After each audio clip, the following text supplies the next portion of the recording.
Hello! In this video, we are going to learn how we can use the rm command to delete any kind of file, including the non-empty directories.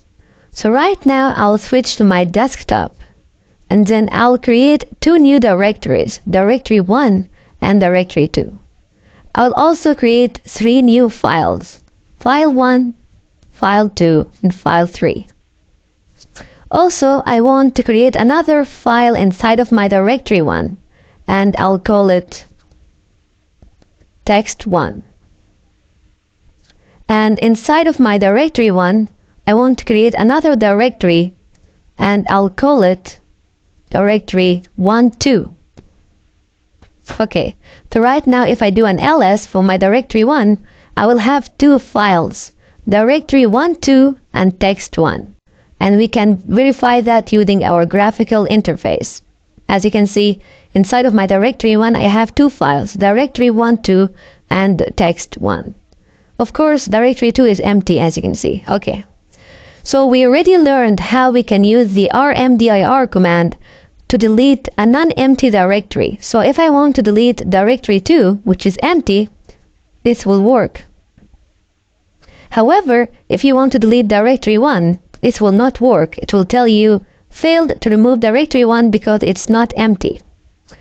And even if you have an empty file here like file 1 and you want to delete it, also rmdir will not work. So as you can see, rmdir is very useless command. It's very useless because it only works in one case. And this is when you have a directory and it's empty. However, if you have a non-empty directory like directory 1, or even if you have another file which is not a directory, rmdir will not work. So it's a very useless command. Right now we are going to learn the powerful rm command. So if you want to delete file 1, for example, all you need to do is just say rm file 1.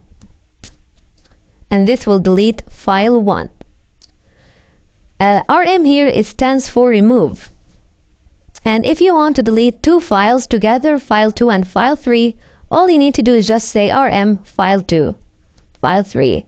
And then you just separate the file names by a space here, as you can see, and you just hit enter. This will delete file 2 and file 3. Perfect. However, we still want to delete the non-empty directory, right? We try to do this we have been trying to delete a non-empty directory since the last video. So let's see how we can do it using the rm command. So if you just say rm directory 1, this will not work. It will tell you cannot remove directory 1. However, if you want to delete a directory, then you have to specify the -r option. So -r here will recursively delete directories. This means that if you're trying to delete directory 1, for example, and directory 1 has a subdirectory, which is directory 12, so the -r here means it will delete anything below directory 1, including its subdirectories. And many of you would remember that we used the recursive option with the ls command. So whenever you want to delete a directory, you have to use rm space -r. You have to use the -r option whenever you want to delete a directory. So let's try it. Directory 1, and here you go. Directory 1 is finally deleted. So we successfully deleted a non-empty directory. So let's make another directory. Directory 1, directory 2, two directories here, and let's make also file 1, file 2, and file 3 again. Okay. So right now we finally knew how we can delete directories, right? So directory 1 is empty here. We have to use the -r option no matter what, You have to use the -r option whenever you want to delete a directory. So let's do it. Directory 1, gone. And if you make a new file inside of your directory 2, text2, for example. So right now, directory 2 is not empty, but I can still delete it using the -r option. So directory 2 and gone. Pretty good. So right now we are going to learn another 3 rm command options that I think are very useful. So remember, like, if you just say rm file 1, this will just delete file 1, right? It will silently delete it. However, if you use the -i option, so -i and then you specify your file name, this will prompt you before deleting any file. So when you say rm-i file 2, this will ask you first, if you do you really want to remove file 2? And then if you want to remove it, just say y, which is yes, and then hit enter, and this will delete it. So the -i here is interactive. It will ask you for confirmation before removing any file, which is actually very, very useful. So for example, let's say rm-file 3. Do you want to remove it? I will say no. And then you see file 3 is still there. It's not deleted. Let's make another directory pretty fast. Make directory 1. And then let's create Dutch. Let's create text 1 inside of directory 1. And I'll create another file, call it text 2. Okay. So right now I have 2 files inside of my directory 1. So let's say, for example, I want to use the -i option when deleting directory 1. So first I use the -r because I want to delete a directory. I have to use it, right? And now I want to use the interactive option. So this will ask me before the removal of any file inside of my directory 1. So first it will ask me, do you want to go inside directory 1? Do you want to descend into directory 1? Yeah, I will say yes. And then, okay, it will ask me before the removal of any file inside of my directory. So, do you want to remove text 2? I will say yes. Do you want to remove text 1? Okay, you know what? I think text 1 is important. I don't want to delete it. So, do you want to remove directory 1? Yes. And you see, it will not remove directory 1 even though I said yes. But the reason here is very simple. Here I want to delete text 2. So for example, right now I'll show you why it did not delete directory 1. So let's squish this here. Yeah. So here it asked me whether I want to delete text 2, and I said yes. So that's why it deleted text 2. However, it asked me whether I want to delete text 1, and I said no. So it kept text 1. And now it asked me whether I want to delete directory 1. I said yes.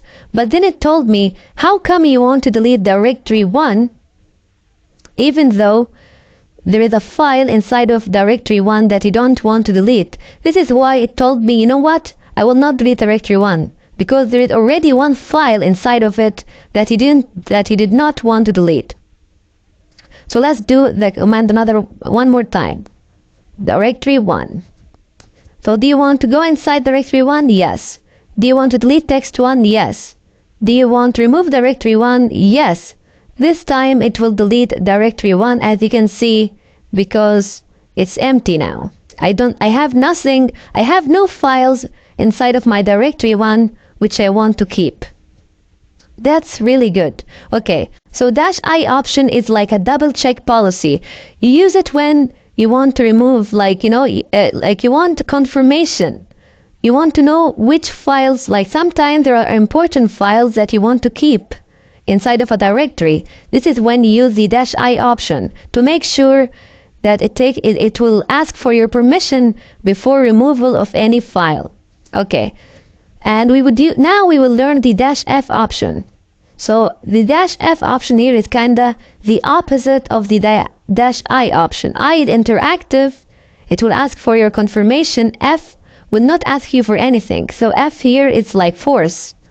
It will forcefully remove any file without asking you for permission or confirmation. So rm-f file 3 will delete file 3 without any confirmation message. If you make a directory 1 and again here, and then you want to create file text 1 inside of it, and then you say rm-rf directory 1, this will forcefully delete directory 1 without confirmation. So here is the -f option, which is the opposite of the I option. Also, -f will not, for example, here let's make file 1, right? And let's make file 2 also. So let's say, for example, that you said rm file 3. Like clearly I don't have file 3 here. So if I execute enter, it will tell me, you know what, there is no such file 3 thing. It does not exist. It will show me this message. However, if you said rm-f file 3, it will not do anything. It will not show you this message. So the -f option will ignore non-existent files. So what does it mean? It means that, you know what, if the file exists, it will delete it without confirmation. And if the file does not exist, I will not show any message. So F here is forceful. It will ignore non-existent files, and it will not prompt you before removing of any file.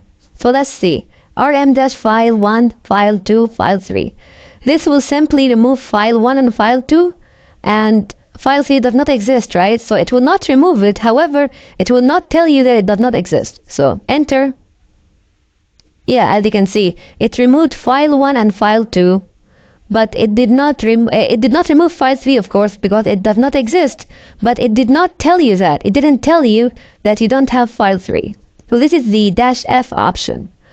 Another option that you can use is the -v, which is also very, very useful. So let's make a directory here, call it directory 1, right? And let's make directory 1, text 1. I'll make 3. I will create 3 files inside of my directory 1. Text 2. And then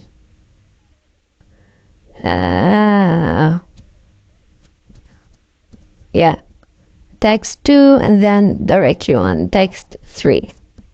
Okay, so right now I have three text files inside of my directory 1.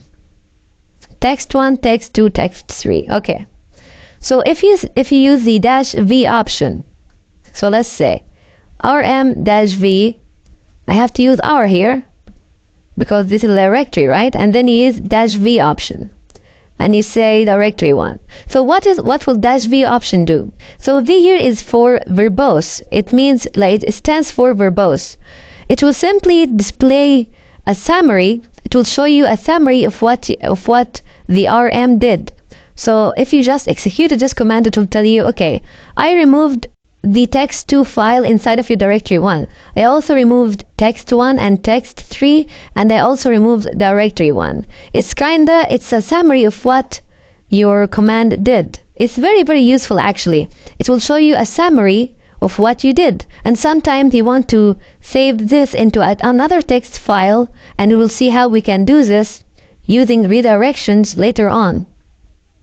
So -v is the summary of what the rm command does. That's perfect. I want to show you one more thing before I finish up with this video.